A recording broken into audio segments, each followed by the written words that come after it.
If I hadn't taken a hiatus, you probably wouldn't have had John Abraham and Sunny Leone in India. Thank God for Dil Hai Ke Mantani Alankrita. In hindsight, thank God for that. Thank God for that tarbuza. And I think you're talking about that scene. That was my first day of shooting for Dil Hai Ke Mantani. I was terrified because I'd never done a lip sync song in my life. The heading is Bombay Meri Jaan. Now the relationship is like Bombay Meri Jaan hu, and I feel less lonely here. And she understands my sorrows, and then she's like, yeah, times will change. And now, right now she's saying, hey, how do you feel? And she's seeing me dancing. Those truly were the best days of our life, and if only one could pause, but you can't pause life. Right, the Bombay Begums are here, starring some fabulous women, created by an accomplished woman, also assisted by a few men. But this series is made for all genders. Bombay Begums hits Netflix on the 8th of March, and 4 of the on-screen Begums and the behind-the-scenes Begum is here in this conversation. I'll go to the chief on-screen Begum first. Pooja, my first and vivid memory of you is from 1991, जब आपने आमिर खान के हाथ से तरबूज खींच के खाया था. और इस सीरीज में आप पोहे खिला रही है, आप कचौरियां खिला रही है अपने young employees को. Where and how have you been? And talk me through this time that you've been away from the screen, because what I saw on this series, it looks like you haven't gone anywhere. The kind of ease with which you pulled off Rani. Well, thank you, because I did not kind of come back on set with the feeling that you've just because you've been there and done that, you can just pick up the pieces from exactly where you left off. But yes, being involved with the process of filmmaking helped. And I think if I hadn't taken a hiatus, you probably wouldn't have had John Abraham and Sunny Leone in India. But I think that it was important for me to have, for myself, to have kind of learned other aspects of filmmaking. And I think it gave me a great sense of respect for the process in a manner that only being an actor probably wouldn't have given me. And, you kind of understand far more what all goes into it in terms of to make an actor shine. So I think that there's a greater degree of patience with the process. And I think that for me, it was just good to know that I was able to be drawn back into the fray by Alankrita.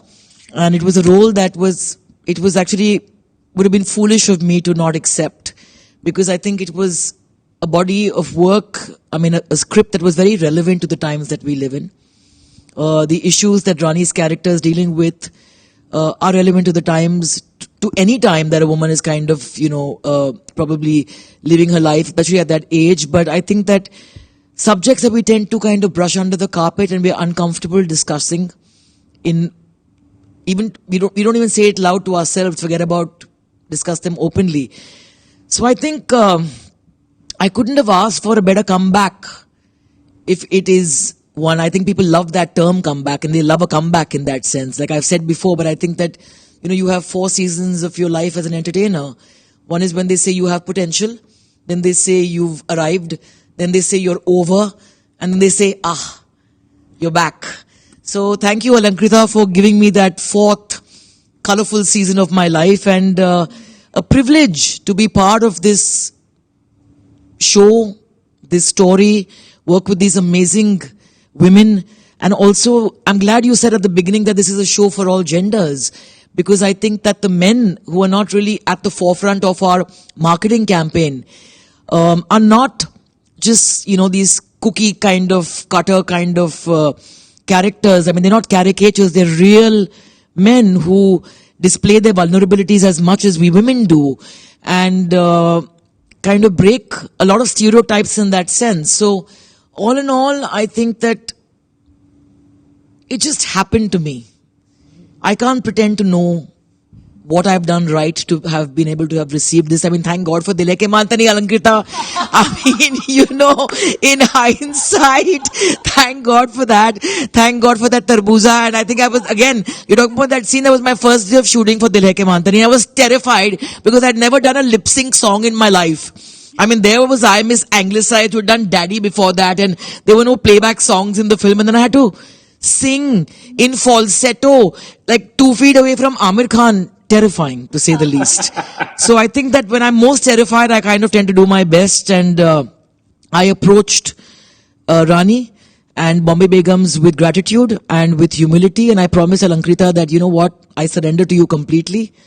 And I will take your cue and I shall not let you down.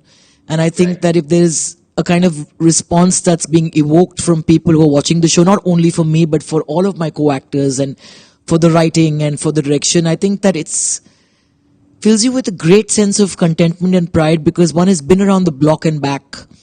Yeah. And it's not Right. very often that you can actually take such pride genuinely in something that you've put out, because you need to market movies that are also very indifferently made and don't turn out the way that you've actually imagined. Nobody sets out to make a bad film, but very often you do. And you still have to go out there and feign some degree of enthusiasm about it.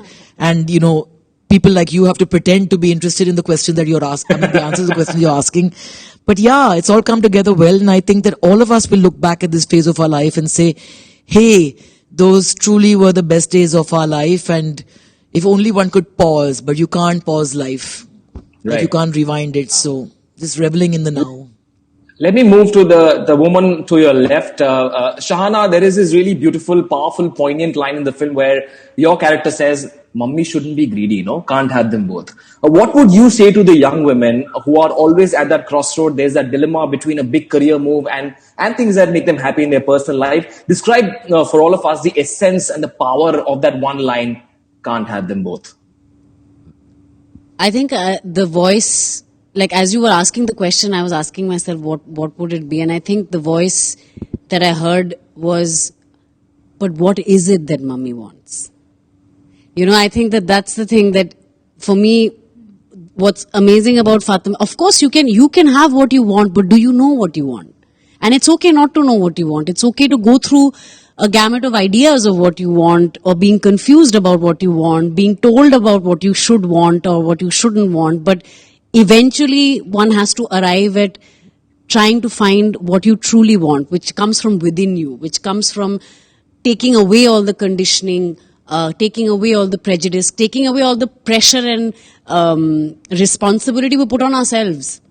So I think it really is about trying to find what it is that you want. And when you truly and unapologetically and with complete assumption and acceptance can find what it is that you want in that moment, that can keep changing, that will keep changing. But in that moment, if you can find what you want, you can have it.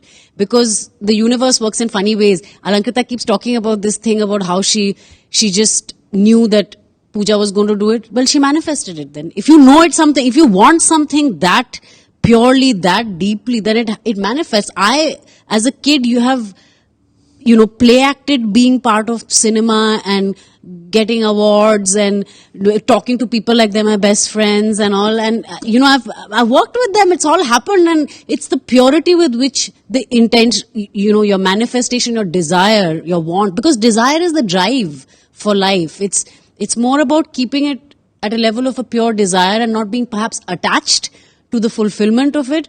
But that's not the role it plays is for only to make you realize where you're at that juncture in your life, and what you feel is what you need in that moment.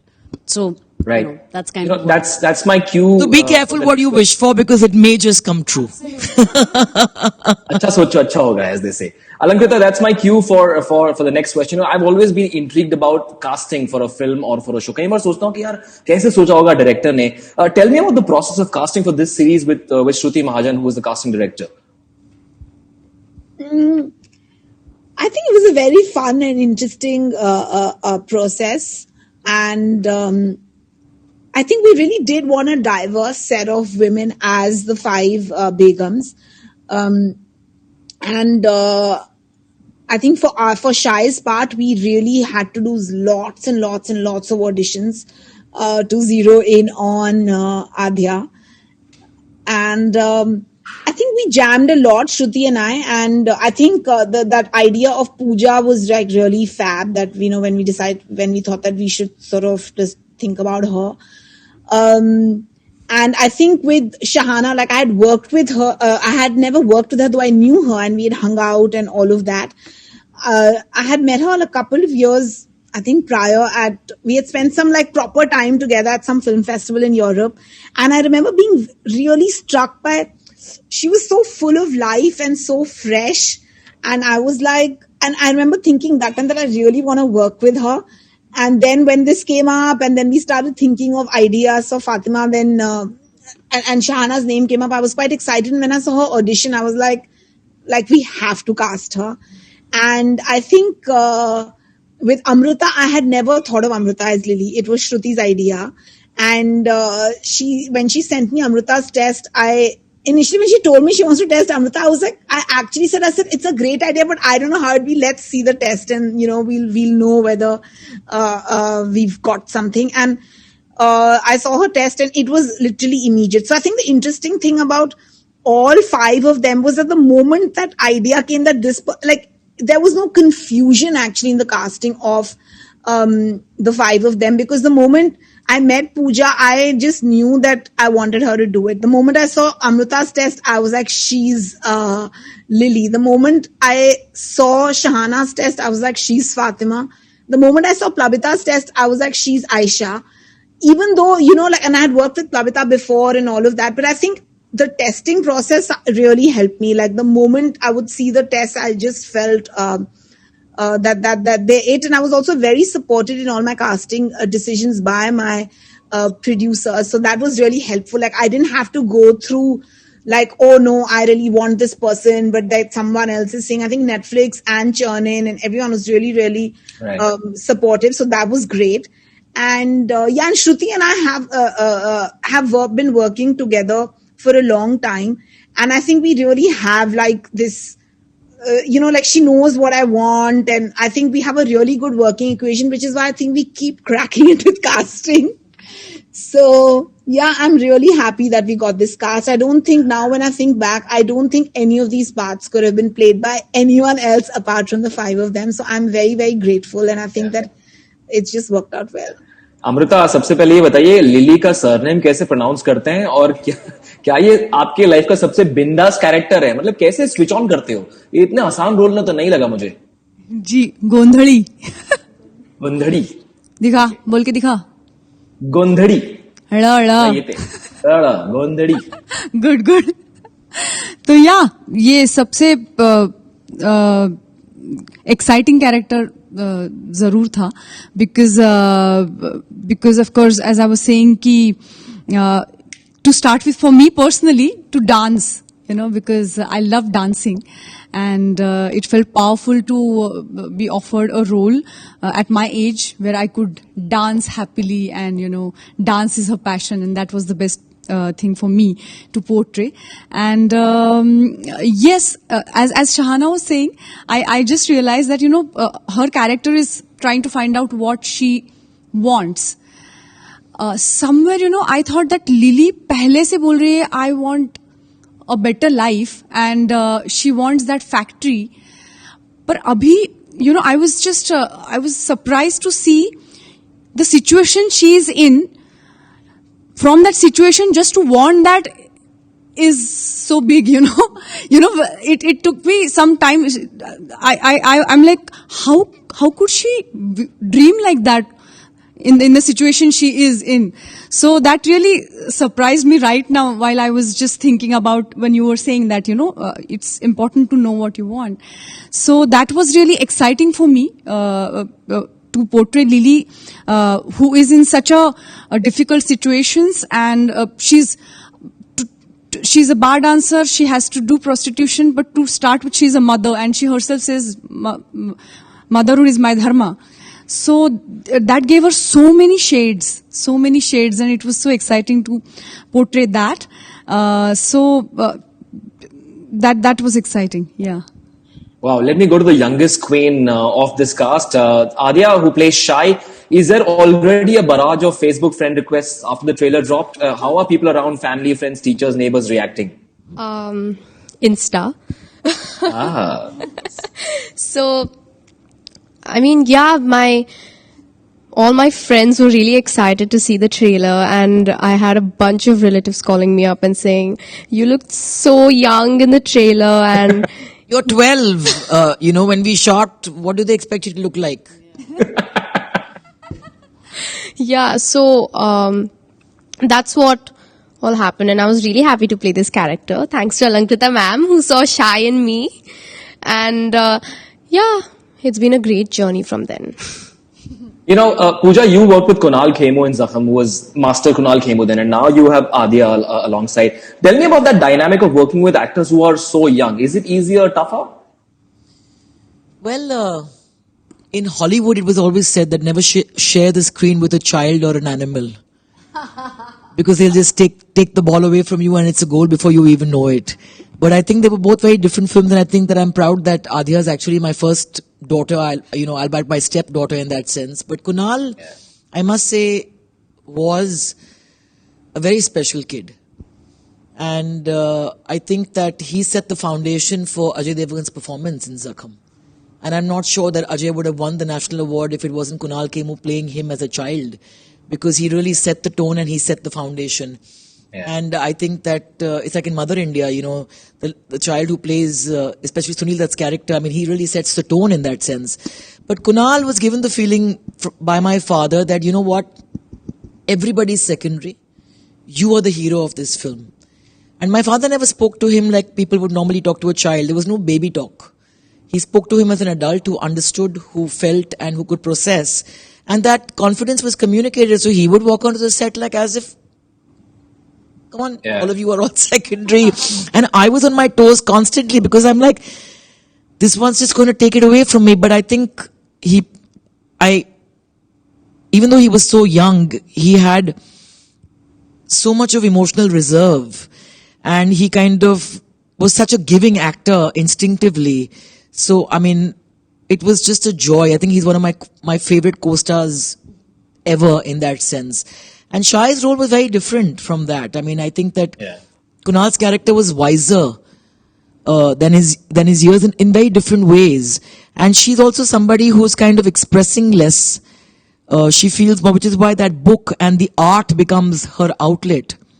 And my character only realizes that once she goes to rescue that book and pieces all those kind of paintings together and says, oh my God, I looked at her through one perspective of the stepdaughter whose affections I had to win over, but there's a whole world within her heart. I mean, there's an ocean there, and you're trying to kind of take that ocean and kind of put it into a glass and imagine that you can kind of understand it. And I think that is why I communicate to her so strongly that, it's your art, so don't risk your life for anything but your art.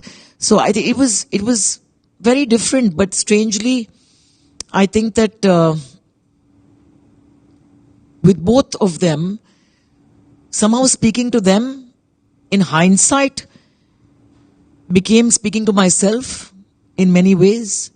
And, I come from a generation where I know that I don't know. Unlike the very wise generation today who knows everything before they've even begun. So in hindsight, I say. And somebody asked me the other day, asked all of us that what was an advice you would give to the younger Shana or the younger whatever. And I said that I think the advice that I give Shai in the show, where I tell her that, I just want you to know that you don't have to be anything and do anything to please a man. Risk your life for your art, not for some stupid boy. And I think that's Pooja Bhatt at 49 talking to Pooja Bhatt at 19. Wow. Or 29. Wow. Or 39. But again, that wisdom comes in hindsight. Yeah, of course. Shana, there's this one really power move that your character makes when she says, take it or leave it. How tough is it to say that line in real life? It's something I grapple with as well in life. Kahin baar man karta hai bolna, but it's not easy, clearly. I think there are two parts to this. The one part has always been very easy for me, which is in terms of, I think for all the other insecurities that I have lived with in my life and problems with myself, the one space where it never affected me was work. I had this kind of inexplicable surety of my instinct towards work. And anything anybody else ever said in terms of, maybe you should do it or maybe you shouldn't do it, it was like water on a duck's back. I mean, it made no difference. It would never shake my confidence. And maybe it was also that all those choices somehow paid off and I was lucky. Maybe if they panned out in a way where I felt embarrassed or I felt like they didn't work out or something, I still till date I have never felt that any of the things that I've done any of the decisions I made, especially the no's, were things that I should have done differently. But when it comes to, let's say, this take it or leave it, when it comes, I can say personally, like, negotiating money was also something that was always an icky thing, and especially as actors, and I have to use this, I tell this to a lot of people because I don't have any managers, I do everything myself. And I think I used to initially, because I started very young, I started when I was 19, and I used to find it very uncomfortable having these money conversations. And one of my ex-boyfriends, who was also in the business, I used to find it fascinating how he discussed his own money. And I asked him once, don't you feel strange about, discussing your own money? And he said something to me that always stayed with me. He said, it's my salary. Would you ask this to a person who's in a corporate job, that do they feel weird discussing their own salary? And I said, that's true. It's my salary. Why should I feel embarrassed having that conversation? And the reason is because in the arts or in creative fields, there is no fixed bracket of what the money should be. Whereas in a corporate world, perhaps there is a fixed notion of how much you can charge or not. So now, ever since then, which was probably 8-9 years ago, I very proudly negotiate my own money, and I am kind of take it or leave it when it comes to things. So, but I don't have like a sense of arrogance in that sense. I think I'm fairly realistic about what makes sense, and we all have to again decide for ourselves what you think is your worth in that moment, and what you think is right for you. And it's a fine balance, and there are times when you need to realize that the other person is doing the best they can, and you make a bit of a compromise. And when you have to know that you need to stand your ground and let the other person come up and match your worth. So, right. Yeah, I've become more of a take it or leave it. Amrita, Bombay या मुंबई सबके लिए अलग अलग मायने रखता है. हम सब जब बड़े हो रहे थे तो ये बॉम्बे था, अब मुंबई है. आपके लिए क्या है ये शहर, और यहाँ पर इज्जत कमाने का प्रोसीजर क्या है? So like for Amrita, for Lily. चलो अमृता के लिए करते हैं. Because Bombay, this city is a very interesting city, Mumbai, Bombay, because I don't belong, like I come from Pune. I was living there, then I came here, and then with a lot of dreams, and I think this city gives whoever wants whatever, ऐसा मुझे लगता है.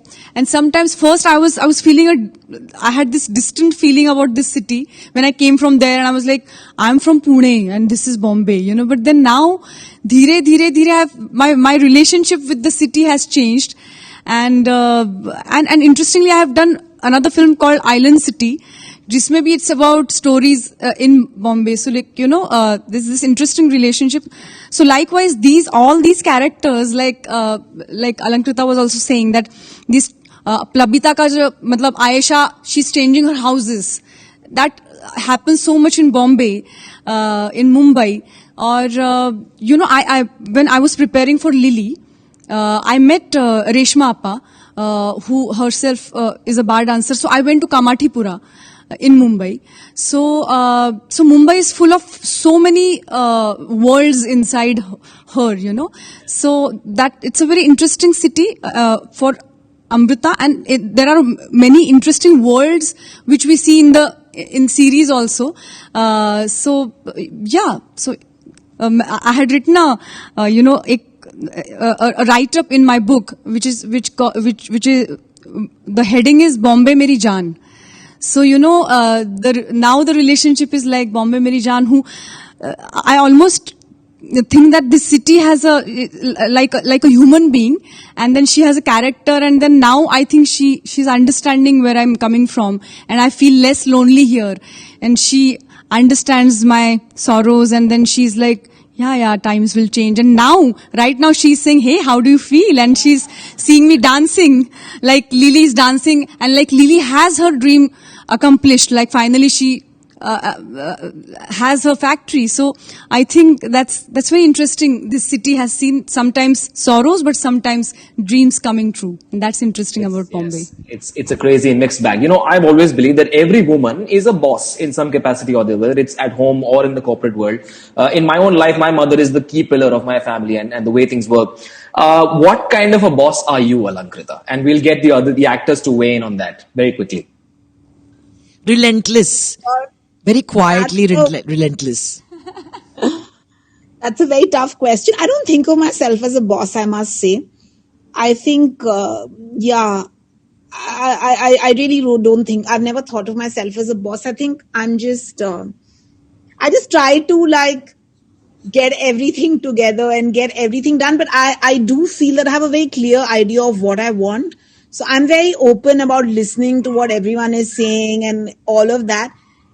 But eventually I will do what I want only. So I feel like I like to give space to everyone, but eventually I feel like I have some like clarity in terms of, how I see whether it's a film or a show or a story or a character. And eventually I feel like I am happy to get like everything from everyone, but eventually then I feel like I have to, so I feel I'm not very imposing is what I feel. And I'm quite chill like that.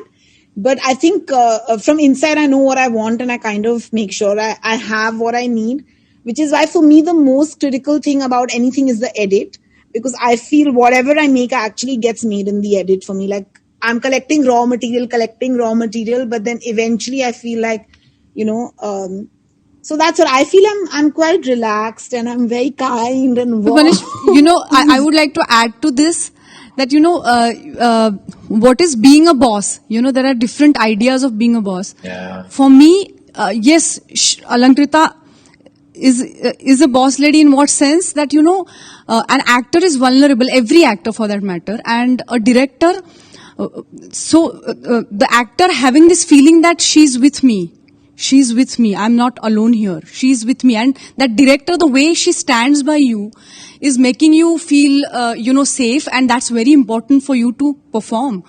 And the way that feeling, you can't cheat that feeling. Either you have that feeling. See, we actors, we try to make things work and finally we perform. But if we have that feeling, which is really precious for all the actors, I believe, then we bloom and then we enjoy and then we really enjoy every moment of it. So that feeling, the way she gave all of us, I think, I'm sure. So in that sense, I really salute her. She's our boss lady and she was with all of us.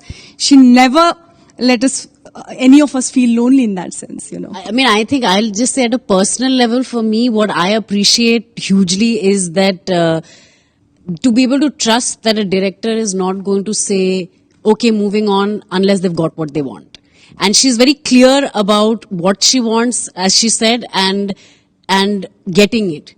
Whether we're running late on time, whether the shift is over, whether there are people screaming, she will calmly keep going. Okay, one more. And when she's got it, it's like, okay, good, moving on.